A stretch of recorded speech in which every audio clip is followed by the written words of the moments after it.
Hey, what's going on YouTube? Alabama Reloader here. So the topic of today's video is Midwest Powders MP-620, and I have already tested this powder in 7mm 08 Remington. This is supposed to be very similar to Reloader 19, so that's why they recommend using Reloader 19 data on the label. Picked this up at American Reloading online, and it was 150 bucks. They had a promo code on the powder. I think it was like 25% off or something like that. And so ended up picking up an 8-pound jug of this due to its versatility in terms of being comparable to Reloader 19. And you go look up stuff like 7mm 08 Remington, 30-06, 243 Winchester. You can use Reloader 19 for quite a bit of stuff. So wanted to give this a try, see how it compares. And like I said, I've already tested it in 7mm 08, but today that's not what we're talking about. We're talking about this stuff, which is 243 Winchester. So loaded up. If you guys have already seen the Remington 700 CDL that I picked up not too long ago, it is the new Rim Arms Remington 700. Really nice rifle. That thing just shoots very well. Tested the 87 grain VMAX, the Hornady VMAX. Tested it with, I believe it was H4350. Really good results with that. That was just sort of the initial barrel break-in, kind of overall checking to see if it'll even shoot halfway decent with a pretty good combination, something that would be a pretty standard combination in 243 Winchester, and it did. It shot really well. So wanted to move on. Processed this brass, went ahead, deprimed it, cleaned it, resized it, chamfered, deburr, case mouth, cleaned the primer pockets, did all that stuff, and then went with Remington. I believe these are the 9.5 large rifle primers. I think that's what they are. I went with those, so loaded up. I've got 25 pieces of Hornady brass, so that's what I ended up loading up. And the way I broke it down, I was going to do 3-shot groups. I was really trying to load up a decent range on this powder, and I kind of settled on 3-shot groups. I got 25 pieces of brass, 3-shot groups, but at the same time, I wanted to capture some velocity data. And so what I did, I just did 7 3-shot groups, and I came down and I did a velocity round for the beginning charge and then kind of every other charge after that. So I have some velocity data, at least to give us an idea of what we're looking at and how comparable it is to Reloader 19. Now, the bullet I was using was this guy, the 95 grain Nosler ballistic tip. Now, the reason is because that's what I plan on using this season to go deer hunting with. I really want to work up a good load in that particular rifle, take it, kill a few deer. That's the hope, right, and the goal. So check the Nosler manual. All right, this is their latest and greatest, the 9th edition. 243 Winchester 95 100 grain bullets, they lump them together. Ballistic tip, 95 grain, and I did load to the recommended overall length of 2.680, and then load data, Reloader 19. It's not the best velocity option. You could definitely squeeze some more velocity out of other powders, but really good option all around. Should give you pretty good case feel, as you can see, based off their information. Pretty decent case feel when you start to get up near max charge. So the range is only 4 grains. You start at 40 and go up to 44.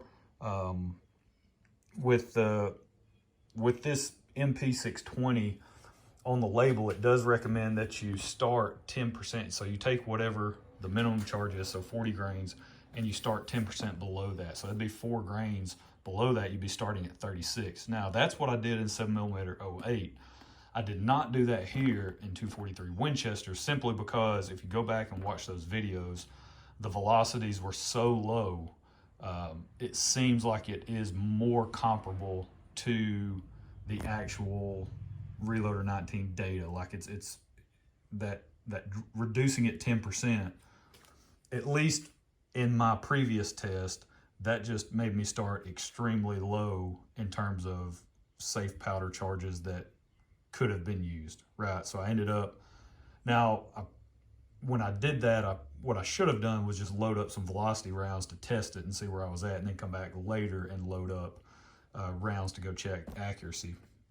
But I didn't do that in 7mm 08, and I didn't do it again here in 243 Winchester. But what I did was I just used the Reloader 19 data as it's stated in the manual. So I started at 40 grains, and I only jumped 3/10. And after you do that for 7 charges, you end at 41.8. So I'm still not even at the midpoint of their load data for Reloader 19. So I felt pretty safe. And the first thing I did was capture the very first round I shot was to capture the velocity just to see where we were at. And these were the velocities that I gathered. So you can see pretty low, 2691, 2756, 2788, and 2829. So if you compare that to the manual, I'll have to go back and double check. I don't know the barrel length. Their test is, and their primer type is a Remington 9.5, so that's good. I'm using the same primers. Definitely a different case. There's, of course, is Nosler. Mine's Hornady, and then the barrel length, I'm not sure if mine is 24 inches or not on this Remington 700. But, we had to get all the way up to just over, it was 41.8 grains before we even got over 2,800 feet per second. So we were at 2829. So you can see we're lagging behind in the velocity department, which is not the end of the world. I'm not trying to push this thing too hard, but I did just want to kind of see and gauge where our velocity would be in relation to what the manual is saying for Reloader 19. So, and based on how the cases look in terms of, there's 0 pressure signs, we can definitely go higher than where I stopped at 41.8. We can definitely safely go higher. So that's going to be my plan. I'm going to start I'll probably start at maybe 42. I think that's going to be the next test. I'll probably start at 42, and then we'll say 0.369. 43.258. So that would be putting us, pretty close to, that'll put us pretty close to the max charge for Nosler. So yeah, so it's really just kind of test it out, see how these things group, and I'll probably do the same thing again where I just kind of gather, in every other shot velocity data point, just to kind of have it to see where we're going and how this thing is trending in terms of velocity jump in relation to change in charge weight. Right now, for the accuracy side of the house, I wasn't so much concerned with accuracy. I did want it to shoot well, and it did. I mean, it was respectable. Now these are only 3-shot groups, so you have to kind of keep that in mind. But the very first one, just 3 in a horizontal pattern. The next group getting a little better, and then the third group shot pretty good. That was probably that might be the best group of the day.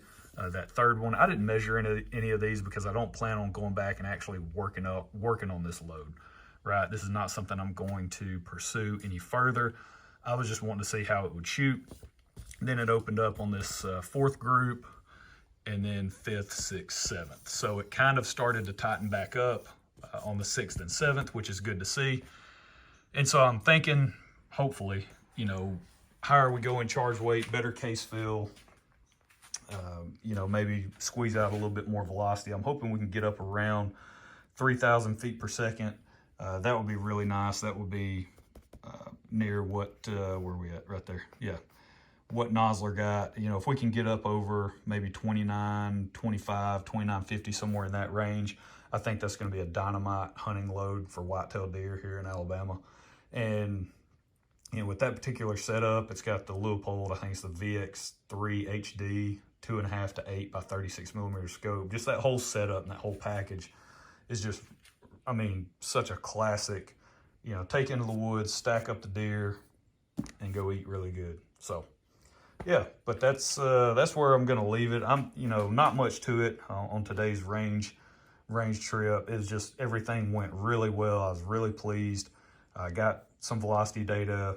The accuracy, it's passable. I could take any one of those loads and just go hit the deer woods and kill, deer and be perfectly fine with them. But I'd like to get a little bit better velocity, a little more velocity out of it, and then hopefully find some decent accuracy when we do start to have, sort of better case fill with this powder. So yeah, so more testing in the near future with this guy, because now I just need to deprime these guys, get them cleaned up, just go back through the process. But yeah, still, I mean, right now, I'm kind of a big fan of this powder. It seems to be working pretty well. If you go back and watch the 7mm 08 stuff, definitely not too bad. I mean, I shot the best group I had shot with that Bergara with this powder. So yeah, it's I think it's going to be a pretty good one. Now, in terms of like temp stability and all this other stuff, no clue, right? We're just getting started with this. So I would like to work up a decent load here in 243 and just gather a lot more velocity data in different environmental conditions and see how it performs. But overall, pretty happy with it, and especially for the fact that I got it for 150 bucks, 8-pound jug of powder for 150. That's good stuff. So, all right, well, that's it. I got a whole lot more reloading junk now. So yeah, got a whole nother set of this stuff. Ain't even been used. This stuff's brand new. Got this whole setup off a guy. That ain't even all of it. So that's why I'm turning around. Got a reloading bench here, and then I got mine over here. Now I'm piling up a little bit more garbage, but that's because I'm taking these boxes of bullets that are of the same lot and just consolidating them down just so they don't take up as much space over here. Like the 95 grainers, I had a few boxes of those that were all the same lot, so just combine them all. All right, well, that's it. That's where I'm going to leave it. So y'all stay tuned for more 243 Winchester stuff and hopefully some scope footage once gun season opens up and I can get out there and get a deer on the ground. Hopefully have some footage of the hunt. So we'll catch y'all next time. Y'all have a good one.